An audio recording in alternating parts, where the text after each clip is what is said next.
नमस्कार, मैं हूं प्रदीप कौशिक और आप देख रहे हैं इंडिया न्यूज 16। अभी नगर पालिका महेंद्रगढ़ में हूं और यहां पे पिछले 4 दिन से चेतन राव की भूख हड़ताल और सभी पार्षदों का धरना प्रदर्शन।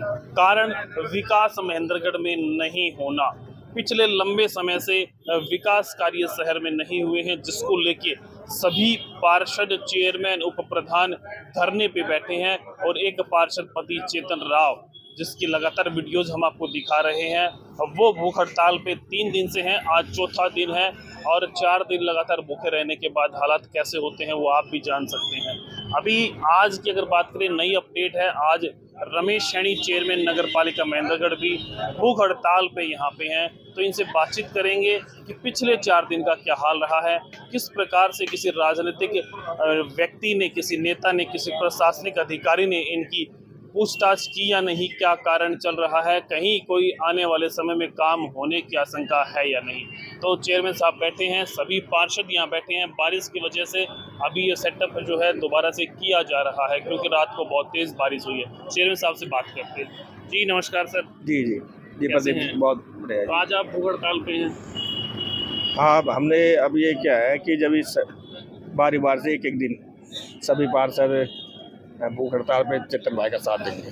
जी, तो भूख हड़ताल, धरना प्रदर्शन, क्या ऐसी कमी रही? आपको भी रामविलास शर्मा जी ने पटका पहनाकर बीजेपी में शामिल किया था, फिर भी विकास कार्य नहीं हुआ। देखो, ये तो सब ऐसा हुआ ना कि जो अधिकारियों की मनमानी है बहुत ज़्यादा बढ़ गई है।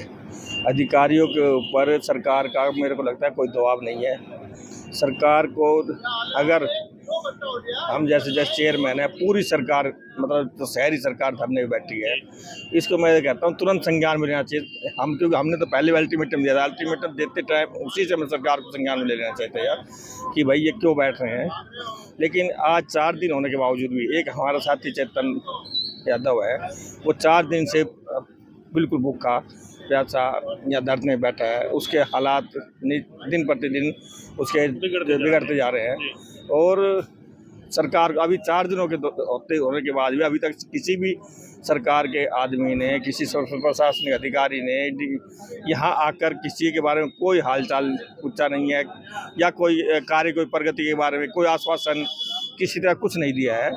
तो ये तो ऐसा है कि जब हमें लगता है कि भाई जैसे जो अधिकारीगण है सरकार को भी गुमराह करने में लगे हैं। वो गुमराह करते हैं, उन सरकार द्वारा से कोई रिपोर्ट पूछी जाती है तो उनको गलत जवाब देके उनको गुमराह कर दिया जाता है। तो पीछा छुड़ा रहे बस। जी बिल्कुल, पीछा छुड़वा रहे हैं। अच्छा, बात करें किसी विधायक, स्थानीय विधायक की, क्या वो यहाँ धरने पे 4 दिन हो गए पहुँचे? नहीं, अभी तो ऐसा कोई विधायक हमारे पास नहीं पहुँचे हैं। जो बीजेपी के नेता है, कद्दावर नेता कहे जाते हैं, रामविलास शर्मा जी, नहीं जी, वो भी नहीं आए।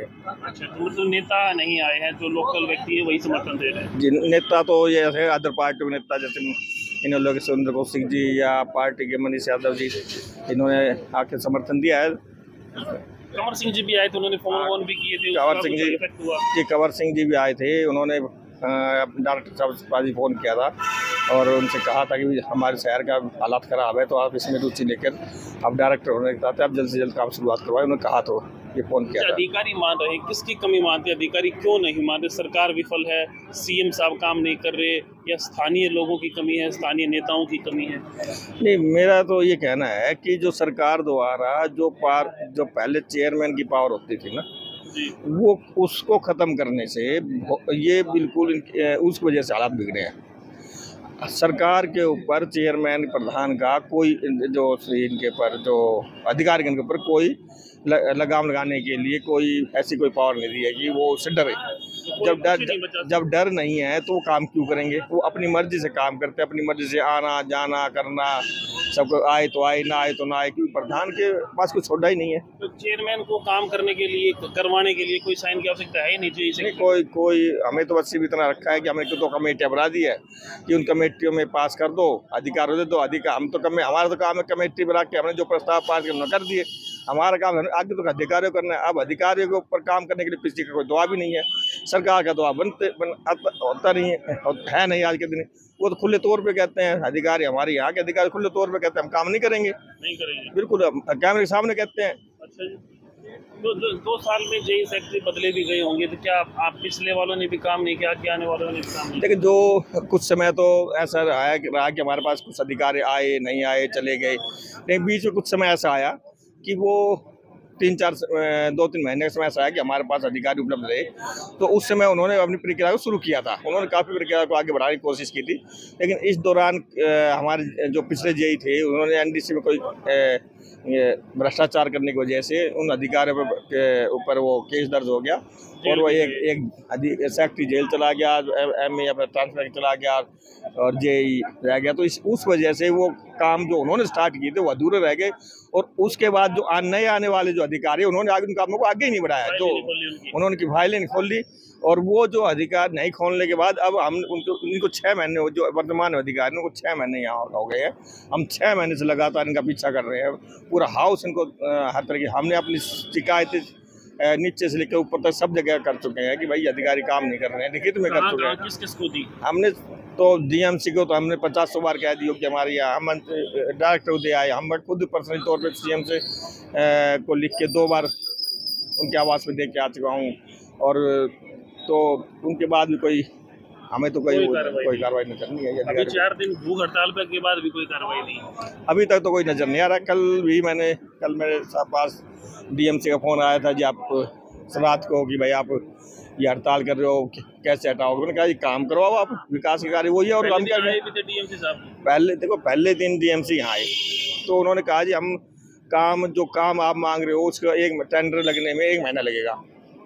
तो हमने कहा चलो उन काम जिसमें किसी टेंडर में 10 दिन लगेंगे, किसी 15 दिन के महीना लगेगा, लेकिन अब हमारी जेई की ट्रांसफ़र होगी, अब जेई यहाँ ज्वाइन नहीं कर रहा, उसको 10 दिन हो गए, तो अब हमने तो उनको ज्वाइन करवाओ, जेई नहीं अब ज्वाइन का उनको उसका बहाना कर दिया भाई जब तक जेई नहीं होगा तो हम टेंडर कैसे लगाएं, हम फाइल आगे नहीं बढ़ा सकते। सरकार चाहे तो एक दिन में 24 घंटे में करे या ये डीएमसी चाहे तो यही सब ID किसी के नारनौल से दिल्ली से करने कहीं अपॉइंट कर दे और सरकार से परमिशन ले ले तो वो काम करने लग जाए, लेकिन वो कर नहीं रही। मतलब कौन ऐसी कैसी या क्या अड़चन आ रही है कि भाई महेंद्रगढ़ से ही क्या इन लोगों को दुश्मनी है कि यहाँ काम नहीं करना है।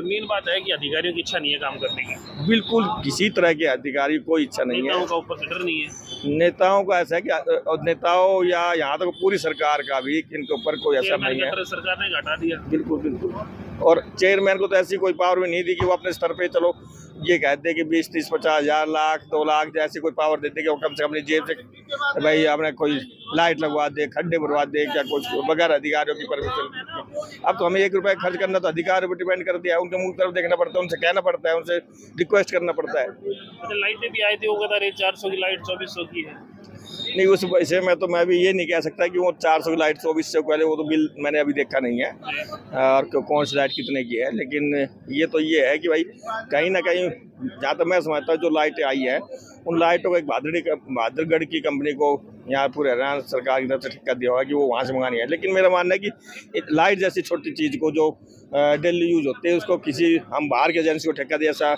नहीं है, नहीं तो इससे तो शहर की व्यवस्था कैसे सुधरेगी। लोकल जगह भी मिल सकती है लाइट। हाँ वो लाइटें इतना छोटे छोटे काम तो भाई वो लाइट 500 लाइटें या खरीद ले, कहीं ख़राब हो गई तो वो बदल दे या ख़राब हो तो बदलवा के ले आए, उनकी गारंटी होती है। आजकल अगर आज ख़राब हो जाए कोई लाइट तो हम बहादुरगढ़ से उसके लिए जाना पड़ेगा, उसको ठीक करवाने कौन करवा के लाएगा, उसको अगर करवा के लाए तो उसको महीना लग जाएगा, 2 महीना लग जाएगा, तो कैसे। तो ये छोटे छोटे चीज़ें भी हम मतलब कि जो शहरी सरकार है खुद उनके हाथों से छीन ली गई है। सरकार ने बांध दिया, बिल्कुल बांध दिया, मतलब सब कुछ सेंट्रलाइज कर दिया कि जो कुछ करेंगे हम करेंगे। फिर वोट गिरवाने की क्या जरूरत है। मेरा तो मानना ये है कि सरकार को जो लोकल बॉडी जो है इनके इलेक्शन ख़त्म कर देना चाहिए और अपने आप में सारी पावर ही रखनी है और तो जरूरत ही नहीं है कोई। तो अभी अगर बातें नहीं मानते 4 दिन से कोई नहीं आया, आगे कितने समय तक इंतजार करेंगे आप लोग। नहीं हम तो अनिश्चितकाल के बैठे हैं, जब तक काम नहीं होगा अधिकारी नहीं आएंगे काम नहीं चलेगा तब तक बैठे रहेंगे। जी बैठे रहेंगे। तो अभी नगर पालिका चेयरमैन हमारे साथ है जिन्होंने बताया कि भाई जब तक अधिकारी नहीं आएंगे काम नहीं होंगे तब तक ये धरना जारी रहेगा।